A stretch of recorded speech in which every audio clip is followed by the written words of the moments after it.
ಹುಜೂರ್ ಅಕ್ರಮ್ ಸಲ್ಲಲ್ಲಾಹು ಅಲೈಹಿ ವಸಲ್ಲಂ ಅವರ ತಂದೆ ತಾಯಿಗಳು ಅವರು ಕಾಫಿರ್ ಆಗ್ಲಿಕ್ಕೆ ಚಾನ್ಸೇ ಇಲ್ಲ. ಕಾರಣ ಅವರ ತಂದೆ ತಾಯಿ ಬದುಕಿದ್ದ ಕಾಲ ಅದು ಪ್ರವಾದಿಗಳು ಇಲ್ಲದ ಒಂದು ಕಾಲವಾಗಿತ್ತು. ಅದೊಂದು ಜಾಹಿಲಿಯ ಕಾಲ.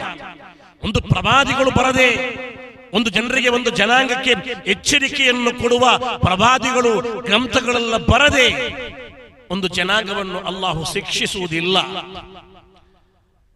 ಹುಜೂರ್ ಅಕ್ರಮ್ ಸಲ್ಲಲ್ಲಾಹು ಅಲೈಹಿ ವಸಲ್ಲಂ ಅವರ ತಂದೆ ತಾಯಿ ಕಾಫಿರ್ ಆಗಲಿಕ್ಕೆ ಸಾಧ್ಯನೇ ಇಲ್ಲ. ಬಹಾಣರಾದ ಇಸ್ಮಾಯಿಲ್ ಹಿರ್ಕಿ ಅಲ್ ಬಲೂಸವಿ ತನ್ನ ರೂಹುಲ್ ಬಯಾನ್ ಎಂಬ ಗ್ರಂಥದಲ್ಲಿ ಬರೆಯುತ್ತಿದ್ದಾರೆ, ಯೂನುಸ್ ನಬಿ ಅಲೈಹಿಸ್ಸಲಾತು ವಸ್ಸಲಾಂ ಅವರ ಚರಿತ್ರೆ ಕುರ್ಆನ್ ನಲ್ಲಿದೆ. ಏನಾಗಿದೆ ಚರಿತ್ರೆ? ಯೂನುಸ್ ನಬಿ ಅಲೈಹಿಸ್ಸಲಾತು ವಸ್ಸಲಾಂ ಅವರನ್ನು ಮೀನು ನುಂಗಿತು. ಅವರು ಮೀನಿನ ಹೊಟ್ಟೆಯಲ್ಲಿದ್ದರು. ಮೀನಿನ ಹೊಟ್ಟೆಯಲ್ಲಿ ಒಂದು ದಿನ, ಎರಡು ದಿನವಲ್ಲ, ಸುಮಾರು 40 ದಿನಗಳ ಕಾಲ ಬಹಾಣರಾದ